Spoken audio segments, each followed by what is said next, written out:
ವಿಜಯಪುರದ ಕಾರ್ಮಿಕರ ಮೇಲೆ ಹಲ್ಲೆ ವಿಚಾರಕ್ಕೆ ಸಂಬಂಧಪಟ್ಟಂತೆ ಜಿಲ್ಲಾ ಉಸ್ತುವಾರಿ ಸಚಿವರಾಗಿರುವಂತಹ ಎಂ ಬಿ ಪಾಟೀಲ್ ಅವರು ಕೂಡ ಪ್ರತಿಕ್ರಿಯೆಯನ್ನು ಕೊಟ್ಟಿದ್ದಾರೆ. ಅವರು ಏನೇನು ಹೇಳಿದ್ದಾರೆ ಅಂತ ನೋಡ್ತಾ ಹೋಗೋದಾದ್ರೆ, ವಿಜಯಪುರದಲ್ಲಿ ಕಾರ್ಮಿಕರ ಮೇಲಿನ ಹಲ್ಲೆ ಖಂಡನೀಯ ಅನ್ನೋದನ್ನು ಅವ್ರು ಹೇಳ್ತಾ ಇದ್ದಾರೆ. ಇಷ್ಟು ಮಾತ್ರ ಅಲ್ಲ, ಎಸ್ಪಿ ಮತ್ತು ಡಿಸಿ ಜೊತೆಗೆ ಮಾತಾಡಿದ್ದೀನಿ.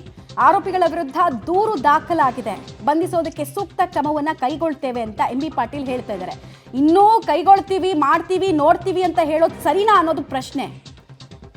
ಸ್ವಿಫ್ಟ್ ಆಗಿ ಯಾಕೆ ಆಕ್ಷನ್ ಆಗಲ್ಲ ಇಂಥ ಪ್ರಕರಣದಲ್ಲಿ? ನೋಡಿ, ಬಿಜಾಪುರದಲ್ಲಿ ಏನೋ ಒಂದು ಘಟನೆ ನಡೆದಿದೆ.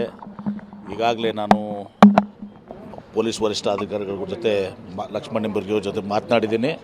ಜಿಲ್ಲಾಧಿಕಾರಿಗಳು ಕೂಡ ಇಲ್ಲೇ ಇದ್ದಾರೆ, ಒಂದು ಮೀಟಿಂಗ್ಗೆ ಅವರು ಇಲ್ಲಿ ಬಂದಿದ್ದರು.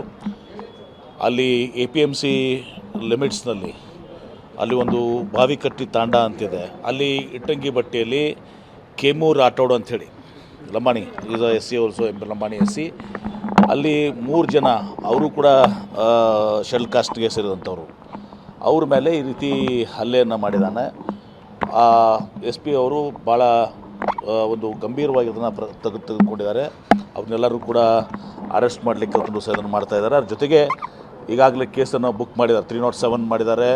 ಆಮೇಲೆ ಬಾಂಡೆಡ್ ಲೇಬರ್ಸ್ ಆ್ಯಕ್ಟ್ನಲ್ಲಿ ಕೂಡ ಅವ್ರನ್ನ ಇದು ಮಾಡ್ತಾಯಿದ್ದಾರೆ. ಆಮೇಲೆ BNS 100 ಇದರಲ್ಲಿ 3 ಕೂಡ ಇದು ಮಾಡ್ತಾಯಿದ್ದಾರೆ. ಕಠಿಣವಾದಂಥ ಕ್ರಮವನ್ನು ಕೈತೀವಿ, ಅರೆಸ್ಟ್ ಮಾಡಿ ಅವರು ಅಲ್ಲಿ ಕಾಂಪ್ರಮೈಸ್ ಮಾಡ್ಕೊಳ್ಳುವಂಥ ಒಂದು ಇದನ್ನು ಕೂಡ ಮಾಡ್ಕೋತಾ ಇದ್ರು. ಅವರು ಕಾಂಪ್ರಮೈಸ್